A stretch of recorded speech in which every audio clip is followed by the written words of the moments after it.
اعوذ باللہ من الشیطان الرجیم، بسم اللہ الرحمن الرحیم۔ رات کے 12 بج چکے ہیں، 31 دسمبر ختم ہو چکی ہے، 1 نومبر شروع ہو چکی ہے، اور 1 نومبر شروع ہوتے کے ساتھ ہی پاکستان میں مقیم غیر قانونی افغان پناہ گزینوں کے خلاف آپریشن شروع ہو گیا ہے۔ یہ ایک بہت بڑی خبر ہے جو ہم آپ کے سامنے لے کر آئے۔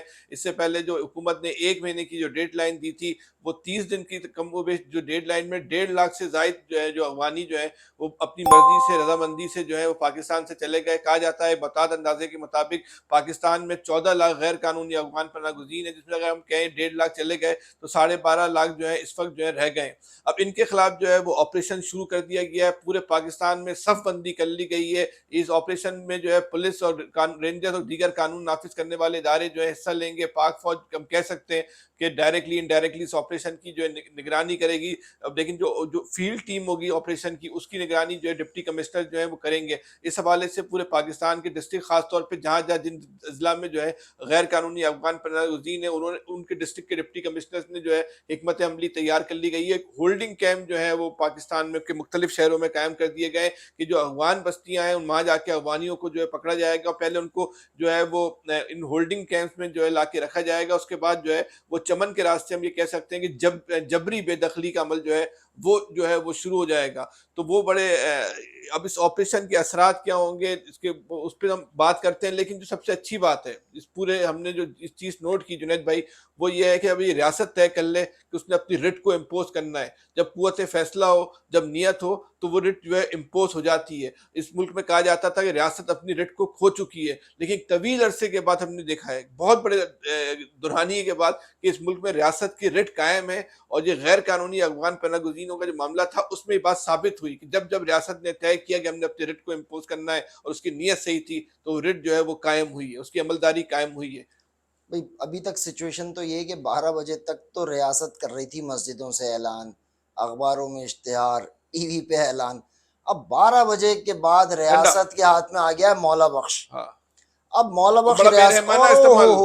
اور ریاست کے ہاتھ میں پہلی دفعہ ایسا مولا بخش آیا ہے جو حقیقی پاکستان کے دشمنوں کے خلاف آیا ہے۔ ہاں، اور یہ مولا بخش اگر چل پڑا تو آپ مجھے بتائیں، یہ بغیر مولا بخش کے 1.5 لاکھ اچھا، نکل گئے۔ ایک اور بات بھی میں آپ کی بات کاٹ رہا ہوں کہ جو مولا بخش ریاست کے ہاتھ میں ڈنڈا ہے، اس ریاست کے ایک ہاتھ کو 22 کروڑ لوگوں کا مکمل سہارا حاصل ہے۔ بالکل، کراچی سے لے کے پشاور تک کوئی آپ کو ایسی لاؤڈ وائس نہیں ملتی۔ چائنا پالیٹکس کے علاوہ جو اے این پی نے ہاں، اور وہ چائنا پالیٹکس تھی، وہ چائنا، اے انہوں نے، این پی یا فضل ہمارے یہاں الرحمان، الیکشن سے پہلے ہر صوبے کا ایک کارڈ ہوتا ہے، ہر زبان کا ایک کارڈ ہوتا ہے، تو اے این پی بھی دل سے تو یہ چاہتی تھی کہ یار یہ خسکم جہاں پاک ہو، جان چھوٹے ان سالوں سے، لیکن انہوں نے ایک پشتون کارڈ کھیلنا تھا، وہ ہلکا پھلکا ایک دفعہ مولانا بھی کھیل گئے تھے، کچھ ٹک ٹک کر کے، تھوڑا سا اے این پی بھی کھیل گئی، اس کے بعد مولانا بھی فلسطین میں لگ گئے، مولانا بھی عمران خان کے لیے منانے میں لگ گئے، ان کی ڈیلنگز دیگر ہو گئیں، وہ بھی بھول گئے، اے این پی بھی بھول گئی، کوئی نہیں کھڑا ہوا، اور صرف ریاست کا مولا بخش کھڑا ہوا۔ صحیح ہے۔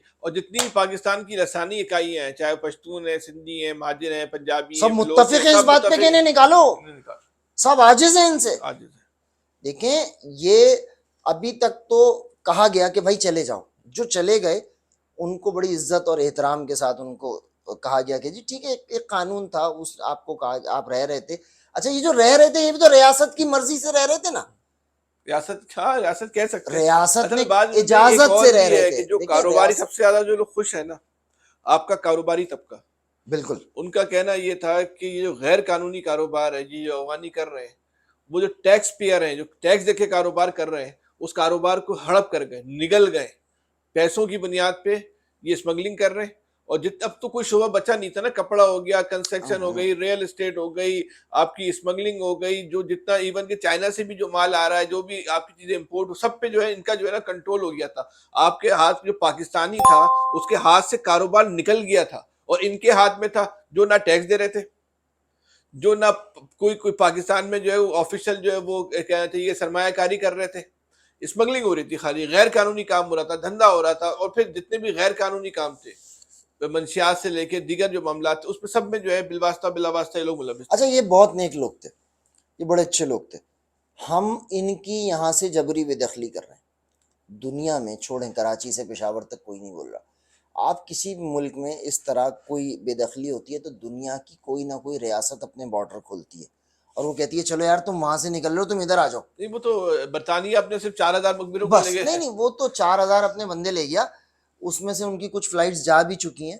اب جو باقی سب عاجز ہیں. اچھا اچھا پوری ایک دنیا اور عاجز بات ہے. بھی ہے، یہ ہو سکتا ہے کہ جو یہاں پاکستان میں افغانی تھے، اور یہ حقیقت بھی ہے کہ سارے کے سارے غلط کاموں میں نہیں ہوں گے، لیکن وہ پاکستان کے کا جو قانون کا دائرہ تھا اس قانون کے دائرے میں فٹ نہیں ہوئے تھے، اس قانون کے دائرے میں شامل نہیں ہوئے تھے.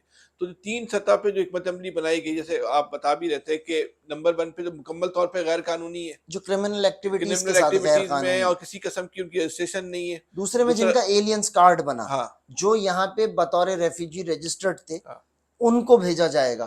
اور تیسرا مرحلہ وہ سب سے امپورٹنٹ ہے. ہاں وہ سب سے امپورٹنٹ مرحلہ یہ ہے فیصل بھائی کہ ہماری آپ کی فیملی کس کے اندر نادرا کے ساتھ کچھ گھپلا کر کے یہ فیملی ٹریز کے اندر فیملی ٹری میں گھس شامل. گئے، اور انہوں نے یہ کئی لاکھ کی تعداد ہے جنہوں نے پاکستان کے شناختی کارڈ بنا لیے. بھائی اب جو ایک بات کہی جا رہی تھی، اب اس حکومت نے اس آپریشن کا اعلان کیا تو کہا گیا کہ بھائی تو تباہی بچ جائے گی، کسی کا باپ بھی جو ہے کسی ایک افغانی کو نہیں نکال سکتا، اور یہ تو خون کی ندیاں بہہ جائیں گی. بھائی ریاست، اگر ایسی بات کسی کے بارے میں نہیں کرنی چاہیے تو ایسی بات ریاست کے بارے میں بھی نہیں کرنی چاہیے. ریاست کبھی سرنڈر نہیں کرتی دنیا میں کسی جگہ، امریکہ ہو نہیں، ہندوستان ہو پاکستان میں تو بڑا پاکستان. ریاست نے اتنے آنکھیں بند رکھی نا، اس کی قیمت تو قوم نے ادا کی. جب آنکھیں کھلی تو چاہیے، ہم اس کو سراہ رہے ہیں، لیکن اتنے عرصے اگر کوئی رہا تھا ہم تو کہتے ہیں ان کے خلاف بھی کارروائی کرو بھائی، جنہوں نے اتنے عرصے ان پہ آنکھیں بند رکھی، جو اپنی آنکھوں سے دیکھتے رہ گئے، جو ملک کی معیشت کو دیمک کی طرح وہ چاٹتے رہے. آپ نے اپنی آنکھیں بند رکھی، آپ کے پاکستانیوں کے کاروبار وہ کھاتے رہے، ویسے آپ نے اپنی یہ آنکھیں ان بند کی رکھی. آنکھیں کھولنے میں، ریاست کی آنکھیں کھولنے میں بھی جو سب سے بڑا کریڈٹ ہے وہ ڈیجیٹل میڈیا کا ہی ہے. کہ افغانیوں کے خلاف اگر کہیں پہ شور ہوا ہے تو وہ ڈیجیٹل میڈیا ہے، ورنہ روڈ کے اوپر تو ان کی بدماشی کا یہ عالم ہے کہ کوئی شریف آدمی آواز تو نہیں نکال سکتا تھا نا ان کے. ان کی آبادیوں میں کوئی نہیں گھس سکتا. جنید بھائی اب یہ جو بات کی جا رہی تھی یہ عمل تو ہو گیا، کہتے ہیں 1.5 لاکھ افغان، 1.5 لاکھ سے زائد افغانی ہے جو اپنی مرضی سے اس وقت جا چکے ہیں. 12.5 لاکھ باقی ہیں. اب جن کو نکالنا ہے، اب ان کے لیے کیا آپ سمجھتے ہیں کہ طاقت کا استعمال کرنا پڑے گا، کوئی مزاحمت ہو نہیں سکتی ہے؟ نہیں ضرورت پڑے گی، مزاحمت نہیں ہوگی. دیکھیں ان کی جو کرمنل بستیاں تھیں، جو گنا منڈی تھی، جو الاسف اسکوائر تھا، جو افغان بڑے بستی، سستی قیمت پہ انہوں نے اپنے فلیٹ بیچ کے میں نکلے، وہی کہہ رہا ہوں کہ پراپرٹی یہ بیچ کے. بالکل سستی قیمتوں پہ بیچ کے نکل رہے ہیں. جو کرمنل ایلیمنٹ تھا نا، جس سے ریزسٹنس آنی تھی، جو کہتے تھے یار یہ بدماشی کرے گا، یہ نقص امن پیدا کرے گا، وہ سب سے پہلے گیا. اس کو یہ پتا تھا کہ اس دفعہ اسے ریلیکسیشن نہیں ملنی. دیکھیں جب کرمنل آدمی کو یہ پتا ہوگا کہ اس کو اس دفعہ کوئی نرمی اس کے ساتھ نہیں برتی جائے گی، وہ نہیں رک پائے گا، اپنی جان بچائے گا. وہ اپنی جان بچائے گا. 2 نمبر آدمی اپنی جان بچائے گا. انہوں نے یہی کیا، اور وہ کیا سستے بیچ کے گئے. فیصل بھائی یہ سارے جتنے فلیٹس ہیں الاسف کے، یہ جنت گل نے مر گئے وہ صاحب، انہوں نے قبضے کر کے بیچے تھے. یہ تو سارے مقامیوں کے فلیٹ تھے. یہ کون سے اوریجنل یہ مالک تھے؟ انہوں نے بھی قبضے کیے تھے، قبضے خالی کر کے چلے گئے. چلیں جو بھی تھا، برحال اب تو انہوں نے اپنی جگہ خالی کر دی. اللہ تعالیٰ ان کو بھی اپنے امان میں رکھے، ان کے مسائل کو حل کرے، ان کے لیے بھی جو ہے کسی بدگمانی کا مظاہرہ نہیں کرتے. برحال جن بھائی اب دیکھنا یہ ہے کہ 12 بج چکے ہیں، آپریشن کی تیاریاں مکمل ہیں. آپریشن کس نوعیت کا ہوتا ہے، اس آپریشن کے کیا اثرات آتے ہیں، اس حوالے سے جو ہے مستقل آپ کو جو ہے وہ اپڈیٹ کر. فیصل بھائی ایک چیز آپ کے شو کے توسط سے یہاں درخواست کرتے چلیں تمام پاکستانی قوم سے کہ نادرا کی ویب سائٹ کھولیں، اس میں فیملی رجسٹریشن سرٹیفکیٹ کا آپشن ہے، اس میں فیملی ٹری آپ کو ملتی ہے. جب آپ اپنا NIC ڈالتے ہیں، اپنا NIC ڈالیں اور دیکھیں آپ کی فیملی ٹری کے اندر کوئی افغانی تو نہیں گھس گیا، یا کوئی ایسا شخص جس کو آپ نہیں جانتے کہ وہ آپ کی فیملی ٹری میں آ گیا. اس کی کمپلینٹ اسی وقت نادرا کی آفیشیل ویب سائٹ پہ کسی بھی ہیڈ کوارٹر میں یا FIA کو کریں، تاکہ وہ آپ کی فیملی سے ریموو ہو سکے اور اسے پکڑ کے پھر پاکستان سے باہر بھیجا جا سکے. ٹھیک ہے جویل بھائی، آج کے لیے اتنا ہی. اپنا بہت زیادہ خیال رکھیے گا. اللہ حافظ. اللہ حافظ.